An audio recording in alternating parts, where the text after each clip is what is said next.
The room was dark, silent. Only the soft hum of the old air conditioner dared to break the quiet. I lay in bed, eyes squeezed shut. My chest rose and fell with each nervous breath. Then I felt it, a presence. It wasn't a sound or a smell. It was colder, emptier, like a void had entered the room. My eyes flicked open, scanning the darkness. The faint moonlight from the window revealed a figure beside my bed. It had no face. Where its head should have been, there was just a smooth, pale dome. Long, thin fingers like polished needles hung at its sides. The creature leaned closer. Its stillness was unnerving. I wanted to scream, to run, but fear froze me in place. I was trapped in a nightmare, and this creature was my tormentor. The faceless horror was here for me. The creature extended a single needle-like finger. It hovered above my skin, cold and sharp. My breath hitched in my throat. I wanted to pull away, to disappear, but my body refused to obey. Then it plunged.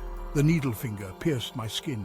It wasn't the sharp, searing pain I expected. It was a cold, invasive feeling, like ice spreading through my veins. I watched, horrified, as the creature seemed to drink my blood. It was draining me, stealing my life force through that single point of contact. The room swam before my eyes. A wave of dizziness washed over me. I was helpless, a puppet at the mercy of this horrifying being.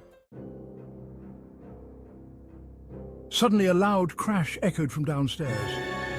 The creature stiffened, its attention momentarily broken. Hope, fragile and desperate, flickered in my chest. Footsteps pounded up the stairs. A figure burst into the room, silhouetted against the hallway light.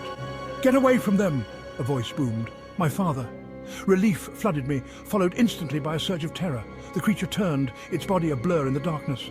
I saw a flash of needles, a whirlwind of sharp edges. My father cried out, a sound cut short. He crumpled to the floor, still and silent. Another scream pierced the night. My mother. Then, more silence. The creature turned back to me, its needle fingers dripping with a dark liquid. Their blood, my family, slaughtered in seconds. Terror choked me. My blood ran cold. I squeezed my eyes shut, waiting for the final blow.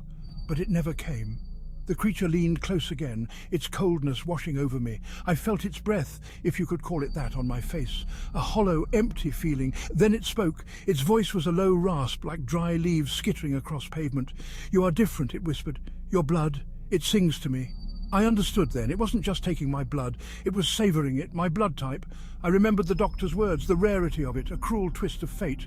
The creature craved my blood, and that craving had spared me from the fate of my family. For now. It brought its hand closer, the needles trembling. They began to move, shifting and twisting, merging into one another. My breath hitched in my throat as a larger, even more horrifying needle formed. It gleamed under the moonlight, a sinister beacon in the darkness. This needle pulsed with a sickly green light. Terror, primal and consuming, gripped me. It was going to drain me completely. I could feel it. My life force, my very essence would be devoured by this monstrous being. This was my end.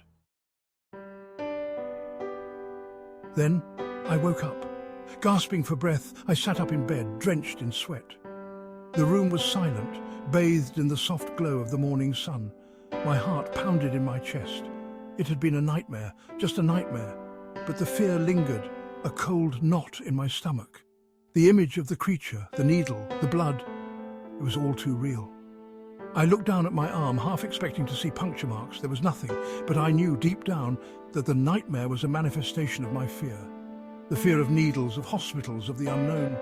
The frequent blood tests, the x-rays, the cold, sterile environments, they'd all manifested into this terrifying creature. And as I sat there, heart still racing, I couldn't help but wonder, was it truly over? Or was this just the beginning?